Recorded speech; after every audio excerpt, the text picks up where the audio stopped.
रक्षिता academy channel. तो polity series में अभी तक हमारे 4 वीडियो हो चुकी है।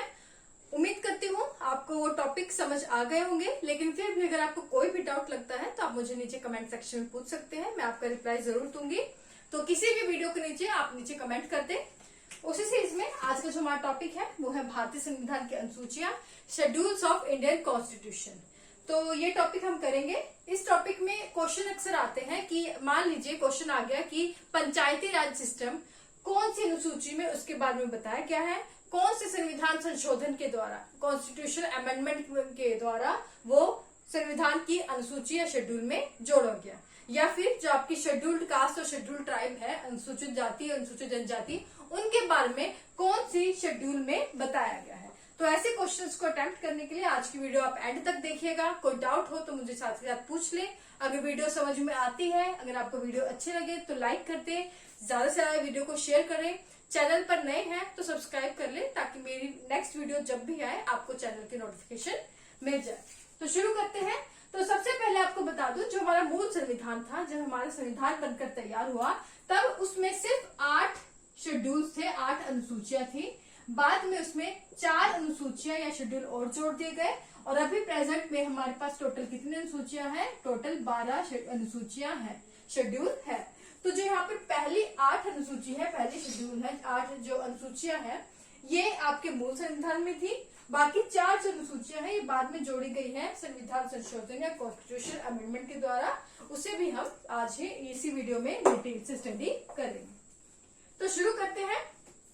सबसे पहले जो आपकी किसी भी अगर बात हो, चाहे पहले आर्टिकल की बात हो, पहली अनुसूची या शेड्यूल की बात हो, या संविधान के पहले भाग की बात हो, उन सभी में भारत के राज्यों और केंद्र प्रशासित जो क्षेत्र है, यूनियन टेरिटोरीज है, उनके बारे में बात की गई है। तो पहली जो अनुसूची या शेड्यूल है इसमें क्या है? भारत के जो राज्य और जो आपकी यूनियन टेरिटोरी है, यूनियन टेरिटोरीज यानी कि केंद्र शासित प्रदेश, उनके बारे में जो है यहाँ बात की गई है। अगर क्वेश्चन आया कि मान लीजिए भारत के जो राज्य हैं उनकी जो काउंट में जो है राज्यों की संख्या बढ़ा दी गई या फिर जो राज्य की कम हो गए, तो कौन सी अनुसूची या शेड्यूल में चेंजेस आएंगे? तो आपको पता है क्योंकि राज्यों की संख्या की जो है पहली सूची में बात की गई है, तो पहली सूची में जो है आपके चेंजेस आएंगे। दूसरा है, उसके बाद दूसरी और तीसरी जो आपकी अनुसूची है इसे आप एक साथ लेकर रखें, क्योंकि दूसरी जो अनुसूची है उसमें जो आपके संवैधानिक पद है आपके जो है, जैसे कि राष्ट्रपति, उपराष्ट्रपति, आपके जो लोकसभा के अध्यक्ष, राज्यसभा के अध्यक्ष, आपके जो जुडिशरी है, इनके जो आपके जजेस हैं, जितने भी संवैधानिक पद हैं उनसे रिलेटेड जो उनकी सैलरीज है, उनके अलाउंसेस जो मिलते हैं, वेतन, हिंदी में से हम क्या बोलते हैं? वेतन और भत्ते, तो इसके बारे में आपका बताया गया है दूसरी अनुसूची में। और तीसरी अनुसूची में इन्हीं जो लोगों की बात की गई है जिनकी सैलरीज और अलाउंसेस दूसरी अनुसूची में बताया गया है, उन संवैधानिक पदों के लिए जो शपथ ग्रहण की जाती है, ओथ ली जाती है, उसके बारे में तीसरी अनुसूची में बताया गया है।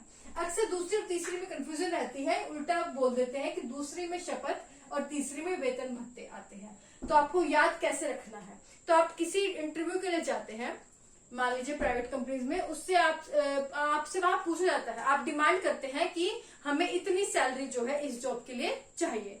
सैलरी आपको लगता है कि आपकी जो है इच्छा अनुसार आपको सैलरी मिल रही है, उसके बाद आप जॉब ज्वाइन करते हैं, उसके बाद आगे के प्रोसीजर होते हैं। तो यहाँ पर क्या हुआ? पहले आपने अपनी सैलरी डिसाइड की, वेतन, और उसके बाद आगे के प्रोसीजर जो है होंगे। तो इस तरह से आप दूसरी और तीसरी अनुसूची को याद कर सकते हैं। उसके बाद है चौथी अनुसूची। चौथी में आपका 4th शेड्यूल में आप याद रखें, राज्यसभा के सदस्य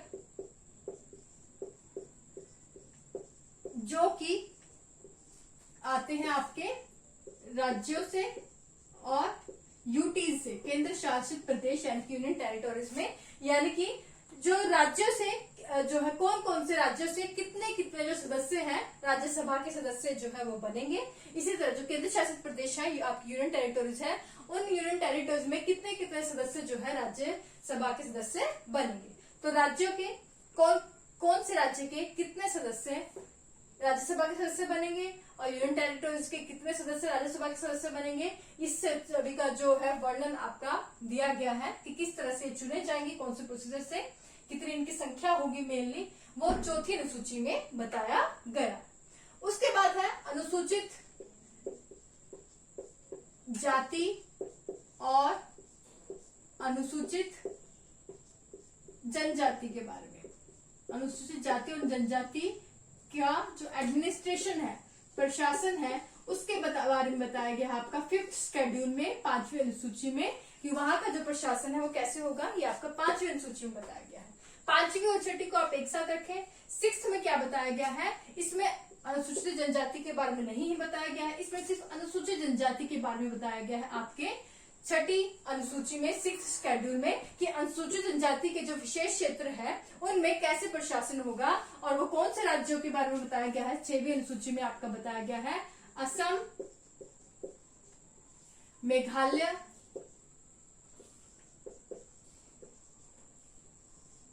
त्रिपुरा और मिजोरम। तो बताया गया है कि जो आपकी 6वीं अनुसूची है, तो इसमें असम, मेघालय, त्रिपुरा, मिजोरम के जो अनुसूचित जनजातीय जो विशेष क्षेत्र है उनमें जो प्रशासन है वो कैसे होगा, इसके बारे में वर्णन है आपका 6th अनुसूची में। ओके, उसके बाद है 7वीं अनुसूची, 7th।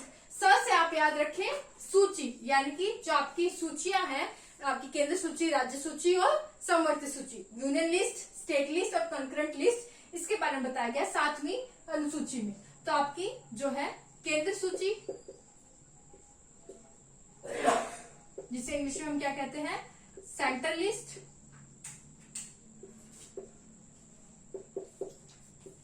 राज्य सूची, स्टेट लिस्ट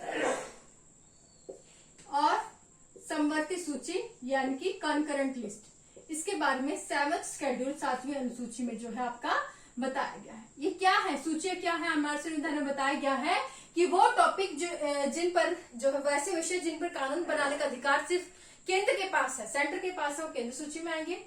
ऐसे टॉपिक जिन पर कानून बनाने का अधिकार सिर्फ राज्य के पास है, वो इस लिस्ट में, और समवर्ती सूची या कंकरेंट लिस्ट में वो टॉपिक जिन पर कानून बनाने का अधिकार सेंटर और राज्य दोनों का है, उन पर वो आपके कंकरेंट लिस्ट या समवर्ती सूची में आएंगे।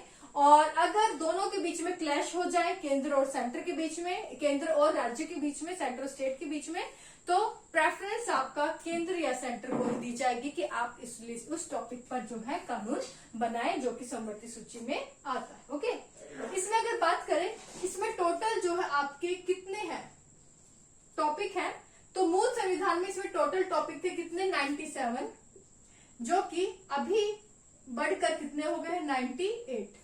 राज्य सूची में देखें तो इसमें जो आपके मूल संविधान में आपके टोटल टॉपिक आते थे 66, जो अब कितने हो गए 59। समवर्ती सूची कंकरेंट लिस्ट की बात करें तो इसमें मूल संविधान में आपके टॉपिक आते थे 47, जो अब हो गए हैं 52। ओके, ये भी याद रखें। 8th अनुसूची में आपके आते हैं आपकी मान्यता प्राप्त भाषाएं, यानी कि ऑफिशियल लैंग्वेजेस। वैसे तो भारत में 100 से भी अधिक जो है भाषाएं बोली जाती हैं, लेकिन कुछ भाषाओं को संविधान में जो है संवैधानिक दर्जा दिया गया है, जिन्हें हम ऑफिशियल लैंग्वेज कहते हैं, मान्यता प्राप्त भाषाएं, जिससे संविधान की 8वीं अनुसूची में रखा गया है। इसमें बात करें तो पहले इसमें हमारे मूल संविधान में सिर्फ 14 भाषाएं थी, मतलब जिन्हें इस 8वीं अनुसूची में रखा था, लेकिन प्रेजेंट में अभी कितनी हो गई है, 22 जो है ऑफिशियल लैंग्वेजेस, जिसका वर्णन आपकी 8वीं अनुसूची में है। तो ये थी आपकी पहली 8 अनुसूचियां जो कि मूल संविधान में थी। अब 9वीं, 10वीं, 11वीं, 12वीं ये बाद में आपके संविधान संशोधन के द्वारा जोड़ी गई है, जिसमें 9वीं अनुसूची जो है आपका फर्स्ट जो आपका संविधान संशोधन हुआ, कॉन्स्टिट्यूशनल अमेंडमेंट हुआ, जो कि कब हुआ, 1951 हुआ, तब ये जोड़ी गई। इसमें बताया गया आपके भूमि सुधार कानून के बारे में, लैंड रिफॉर्म्स के बारे में बताया गया, भूमि सुधार यानी कि लैंड रिफॉर्म्स। इसमें कहा गया पहले जो है इस टॉपिक को, यानी कि भूमि सुधार के कई टॉपिक्स थे, इसमें कहा गया कि ये जो टॉपिक आपकी 9वीं अनुसूची में रखे गए हैं, इस पर न्यायिक पुनर्विलोकन या जुडिशियल रिव्यू नहीं हो सकता इन टॉपिक्स पर। लेकिन बाद में स्टेट्स ने इस चीज का जो है काफी मतलब नाजायज तरीके से फायदा उठाया, जिसके बाद फिर से संविधान संशोधन किया गया और कहा गया कि नहीं, जो भूमि सुधार टॉपिक 9th अनुसूची में है, इन पर भी जुडिशियल रिव्यू या न्यायिक पुनर्विलोकन जो है आपका हो सकता है। तो ये थी 9वीं अनुसूची। उसके बाद है 10वीं अनुसूची। ये आपकी जोड़ी गई 52nd कॉन्स्टिट्यूशन अमेंडमेंट, संविधान संशोधन के द्वारा, जो कि कब आया, 1985 में। इसमें क्या कहा गया, इसमें बात की गई दल बदल कानून के बारे में। उस समय क्या हुआ था कि जो पॉलिटिकल 1985 के टाइम काफी छोटे छोटे पॉलिटिकल पार्टीज जो है बन गई थी, जो क्या करते थे कि चुनाव हारने के बाद या जीतने के बाद क्या करते थे, जो पॉलिटिकल पार्टी से जो सदस्य थे वो आपका जो है अपना जो दल है अपनी पॉलिटिकल पार्टी को चेंज कर लेते थे।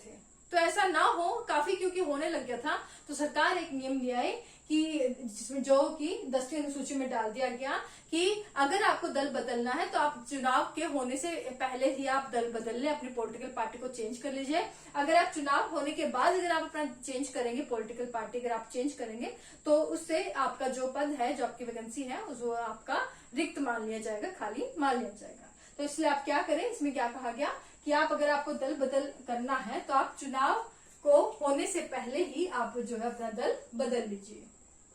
11th और 12th इम्पोर्टेंट है बहुत। इसमें आपका जो है ये आपका 11वीं अनुसूची में जो है 73rd कॉन्स्टिट्यूशन अमेंडमेंट के द्वारा जोड़ी गई 11वीं अनुसूची। और ये कब हुआ, ये आपका आप लिख लें कि 92-93 यानी कि 92 में आपका ये पारित हुआ और 93 में ये आपका जो कॉन्स्टिट्यूशन अमेंडमेंट है ये आपका पारित हो गया।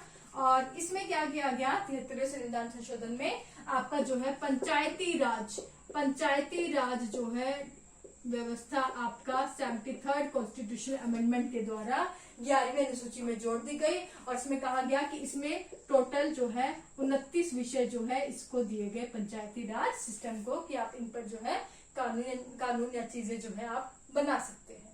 इसी से रिलेटेड है आपका 74th कॉन्स्टिट्यूशन अमेंडमेंट, 74वां संविधान संशोधन, जो कि आपका 92 में इसका जो राज्यसभा और लोकसभा में बिल पारित हुआ। और 1993 में ये आपका जो है बिल जो है आपका पास हो गया, 74वां संविधान संशोधन, जिसमें बात की गई म्युनिसिपैलिटीज या नगर पालिका के बारे में। नगर पालिका या म्युनिसिपैलिटी, जिसे आपका 12वीं जो अनुसूची या 12th जो है स्केड्यूल में जोड़ दिया गया। और 74th कॉन्स्टिट्यूशन अमेंडमेंट के द्वारा, 74वें संविधान संशोधन के द्वारा जो है नगर पालिका जोड़ा गया। और इसमें आपके टोटल जो है टॉपिक है 18। तो पंचायती राज में कितने टॉपिक जोड़े गए हैं, 29, और म्युनिसिपैलिटीज में 18 टॉपिक जोड़ दिए गए कि आप जो है इन टॉपिक्स पर अपने जो है अपने एरिया में जो है सुधार कर सकते हैं, कानून बना सकते हैं। तो ये थी आपकी 12 अनुसूचियां, जो कि लास्ट की जो 4 हैं ये संविधान संशोधन के माध्यम से जोड़ी गई। इंपॉर्टेंट याद रखना है कौन कौन सी जोड़ी गई और कौन से संविधान संशोधन के द्वारा, कब कब, और उसमें क्या क्या जो है जोड़ा गया। तो ये था पूरा टॉपिक। आई होप आपको समझ आ गया हो। वीडियो अगर आपको अच्छी लगती है, समझ आ गई है, तो वीडियो को लाइक जरूर करें, ज्यादा से ज्यादा वीडियो को शेयर करें। चैनल पर नए हैं तो सब्सक्राइब कर लें। और अगर आपको कोई भी किसी भी तरह का डाउट लगता है तो आप मुझे नीचे कमेंट सेक्शन में पूछ सकते हैं। आज के लिए बस इतना ही। Thank you so much.